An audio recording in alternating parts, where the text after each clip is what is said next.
At 8 o'clock in the morning, the Berkshire town of Windsor is already alive to another working day. Preparations at the castle are well underway.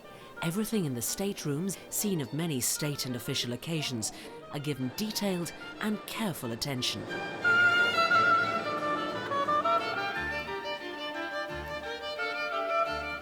And for the select 100 or so men and women who are anxiously making their way to the castle, it's the culmination of many weeks of preparation. It's the day of their investiture at Windsor Castle.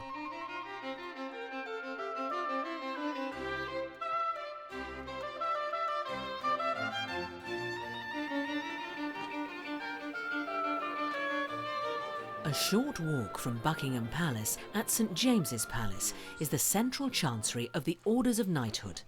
It's part of the Lord Chamberlain's office and is responsible for governing the Orders of Chivalry and maintaining the records of all appointments within the order.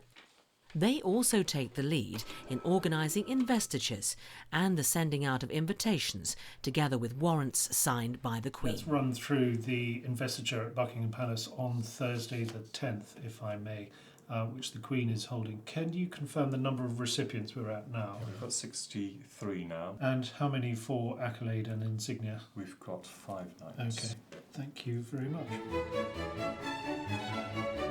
When the various insignia arrive from the manufacturers, each decoration is very carefully scrutinised for blemishes and then stored in the central chancery's vaults to await its recipient.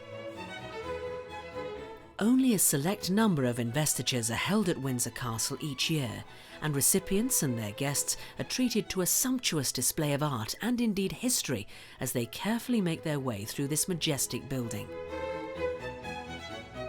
The honours system and the concept of the investiture as we know it today is relatively new, given that the history of the monarchy spans over 1,000 years. Honours for chivalry have been around for centuries, but it was largely due to the Queen's grandfather, George V, who in 1917 established the Order of the British Empire so that honours could be more widely given to deserving citizens from all walks of life, men and women, for their contribution to the war effort. With the ending of the First World War and the armistice in 1918, the King extended the range of recipients to include those from the world of science, the arts and literature, as well as the voluntary and charitable sectors.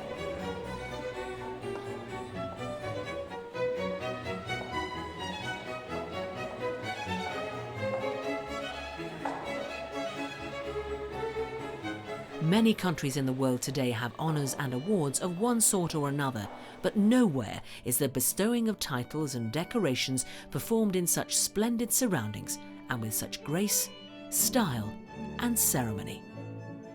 Karen Mantell, to receive the insignia conferred on her late mother, Lili, Mrs. Stern-Pohlman, for services to Holocaust education, awareness and to human relations.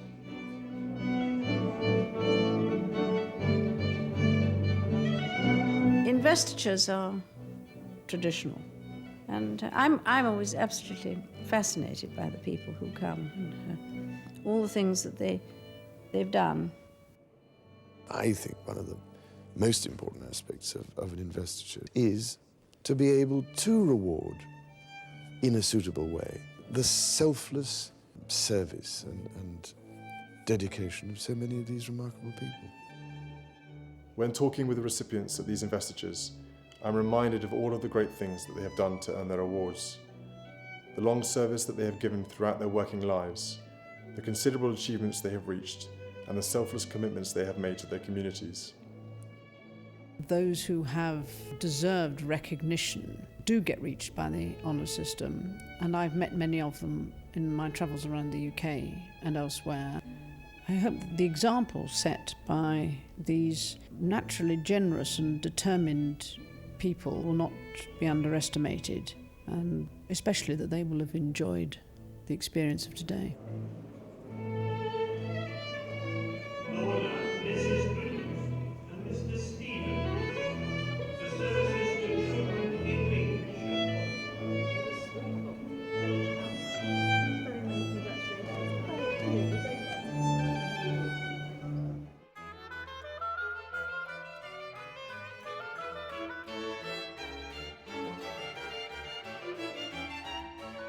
as today's investiture comes to an end, there can be little doubt that the day will have given lasting pride and pleasure to all.